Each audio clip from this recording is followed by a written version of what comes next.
I brought a new game. The four of us crowded around the folding table in a dingy basement. Somehow, Nadia, Rupert, Todd, and I had managed to stay friends past our college days. Even though we were all graduated working professionals with mortgages, and some of us children, every Tuesday night, we still crammed together in the basement of Nadia's childhood home to play board games.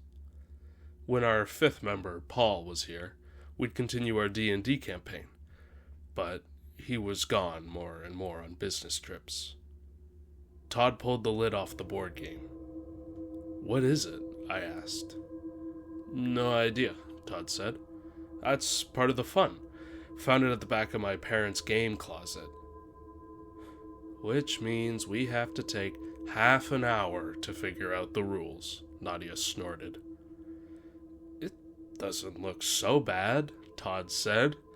Already, he was taking the board out, unfolding it, and centering it on the table. He placed 4 tokens, one for each of us, on the starting line, and a stack of cards in the center. "It doesn't," I agreed. "Geez, when is this game from? It's so faded." "Messy Hands," Rupert read from the lid of the box. "It looks like some simplified version of Life. We sure we don't want to play Catan?"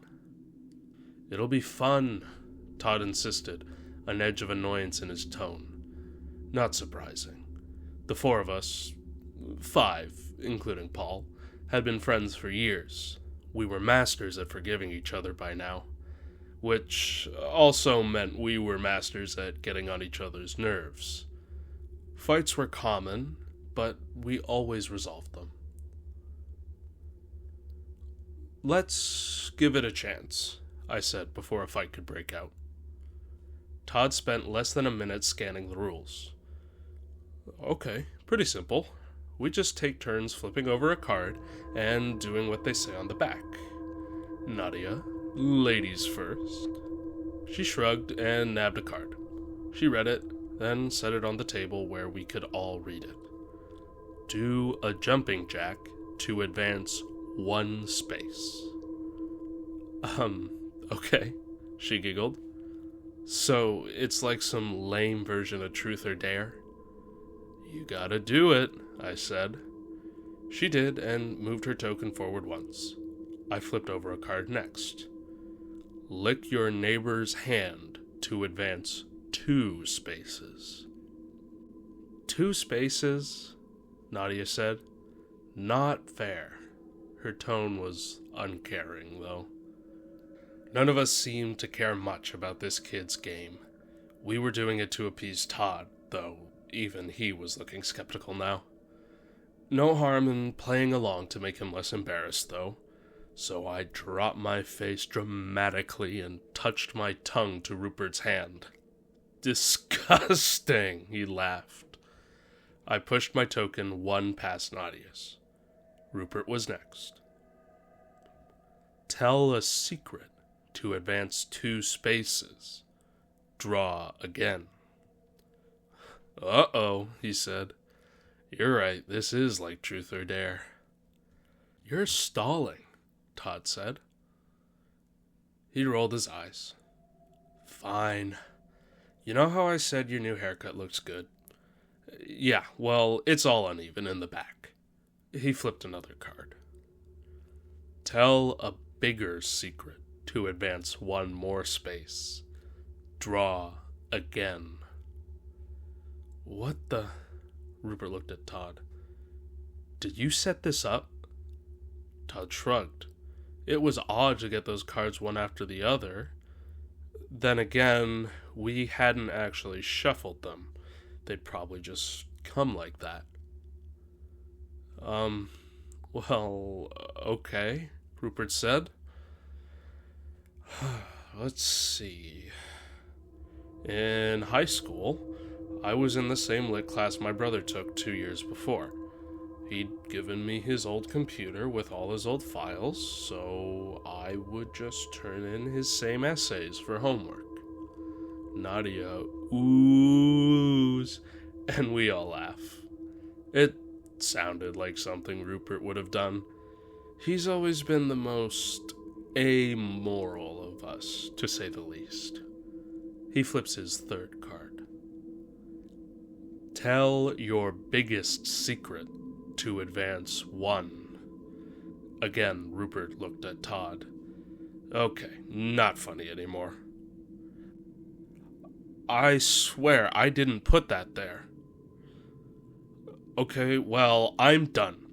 You take your turn. Todd reached for his card, but his hand jerked back. It shocked me. What? Rupert asked. I'm serious, the cards shocked me. That's ridiculous, Nadia started, but her hand jerked back too when she touched them. Rupert touched one. Nothing happened. You guys are hilarious. Curious, I tapped the pile next, with the very edge of my pinky. Intense electricity shot up my arm, into my shoulder and down my legs. I sprang back, my chair nearly tipping. We all looked at each other. Nobody was smiling anymore. We were all looking at each other. It isn't our turn, I said. Hesitantly, Rupert flipped the next card. Tell your biggest secret. I'm out.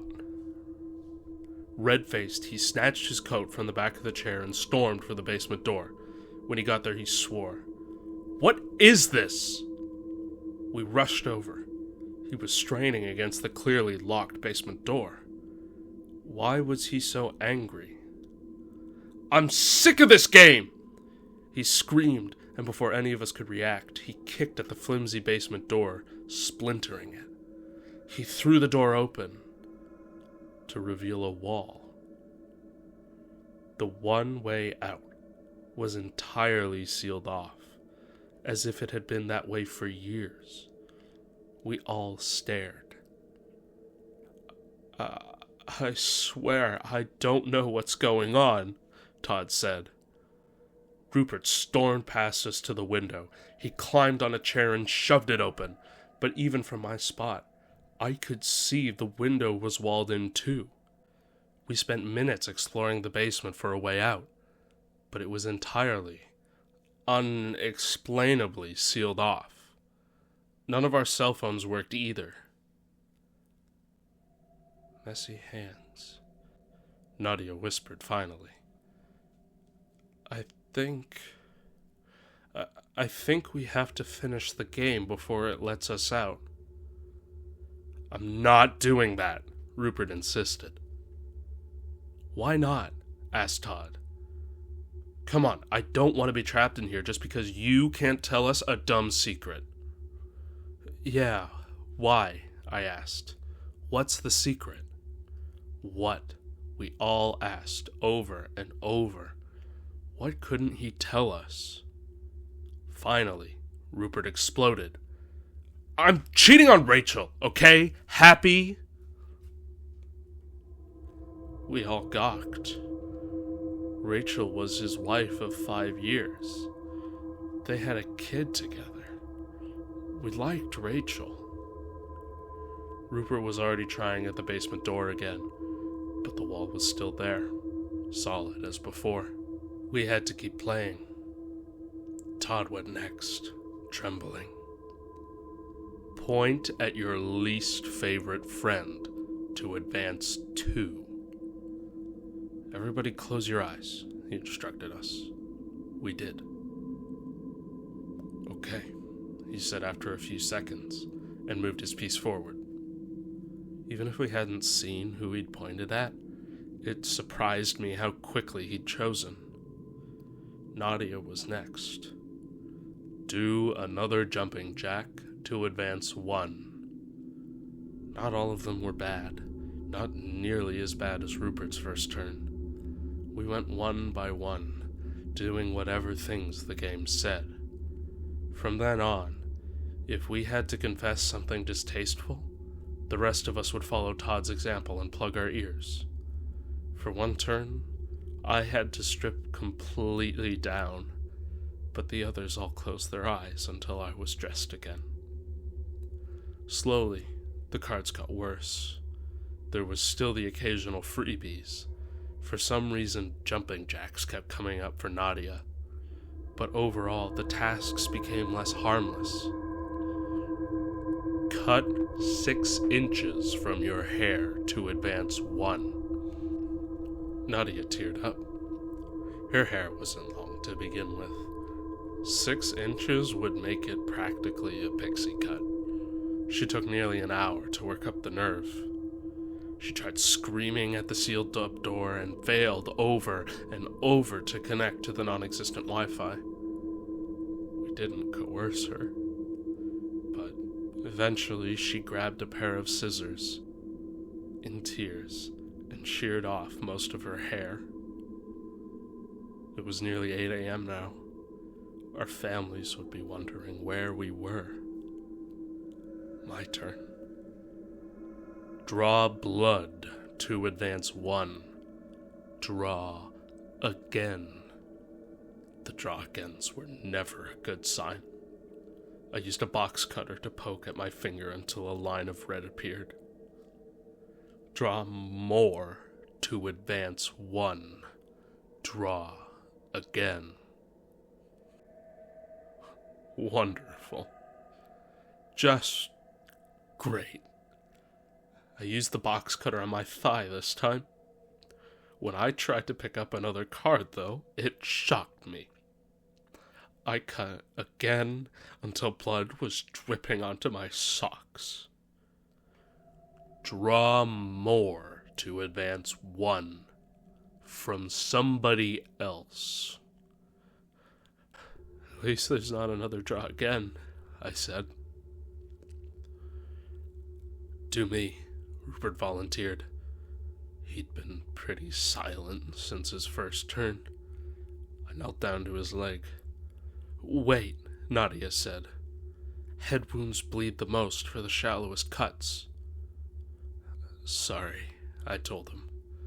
It took nearly 3 slices along the top of his scalp before the game determined it was enough. We were close now. My token was the farthest, on the very last space before the finish box. The others were all only a space or 2 behind that. Rupert's turn. Text your wife you want a divorce to advance 1. But her phones don't even... Rupert stopped short as his phone pinged. Text after text flooded in. He tried calling, but that wouldn't work. He tried messaging people, but nothing went through despite the full bars. Of course it wouldn't work. We'd accepted that by now. We were playing by the game's rules now. The only thing his phone would work for was texting 1 person, 1 message. Rupert pressed send, and his reception bars disappeared. He was crying now too, but at least he was with me on the board, the last space before the finish. Todd's turn. Break your hand to advance 1. Draw again. This task took him nearly half an hour. We considered just having one of us do it, break his hands for him. But of course, what if that didn't work? What if it had to be him, and then he had to break both of his hands, because we'd done it wrong? Instead, Todd punched the wall in the doorway until he was screaming in pain. To his credit, he never cried. Break somebody else's hand to advance 2. Do me, I said. Rupert's already got all cut up. What about me? Nadia asked. Is this because I'm a girl?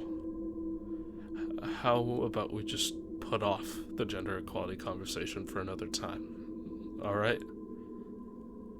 I looked away as Todd, still trembling from his own hand, slammed the hammer against my backhand. As it happens, I did cry. I can't do it, Nadia said on her turn. We're all almost done, Rupert said. You're the only one with 2 spots left, and those 2 need to get to a hospital. We can't take long turns anymore. Please, just go. I knew he was thinking of his wife. She'd be awake by now, with his text on her screen and him gone all night. He had to be desperate to explain. Nadia flipped her card. Point at somebody to advance 2. That was it? No, cut off your limb or bite out your tongue, just point at somebody. It was too easy. So far, the game had been straightforward with us, but 2 spaces meant Nadia would win. Be done. Something was up. I was just about to say all of this when she shrugged and pointed at Rupert. His head exploded. My ears rang. My mouth. The taste of him was in my gaping mouth. This couldn't be real. Rupert couldn't actually be. He wasn't. Down on the board, his token had disintegrated. Just like that. A point and a snap. Rupert was gone. His child had no father. Finish it, Nadia sobbed at me. Please. Todd was too in shock to move. I flipped my last card. Point at somebody to advance 1. I had known it was coming. After Nadia's turn, I'd just known the game would force me to make this decision.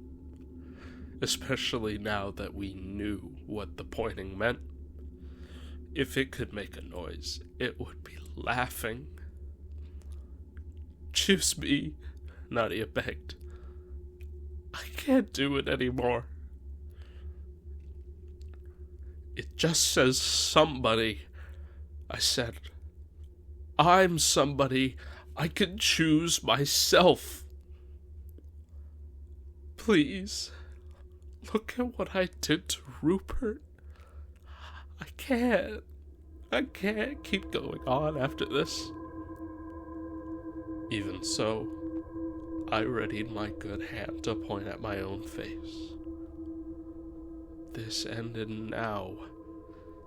I took one last look at my oldest friends, at Nadia, bawling but kind as ever, at Todd, pale-faced and guilty. It's my fault, he whispered. All my fault. And you know what? He was right. This was his fault for demanding we play this terrible board game. I pointed at Todd. Hey everyone, thanks for sticking around to the end of the video. I appreciate it. I hope you enjoyed. But I just wanted to take some time here at the end to give a very big thank you to the author of tonight's story, YoBro1001. The story is called Have You Heard of the Board Game Messy Hands? Don't Play It. I really love the story, and I'm very grateful that YoBro granted me the permission to narrate it on my channel here. And on that note, I think it's really important that if you enjoyed this narration and the story, that you go using the link below to go check out some of the other work that YoBro has authored. I personally really enjoy it. I find that he has a plentiful, amazing catalog of horror stories that I've really enjoyed reading over the past few months. and this guy absolutely deserves more attention and more love, so please go check him out using the link below. Alright, that's all for now. Thanks. Bye.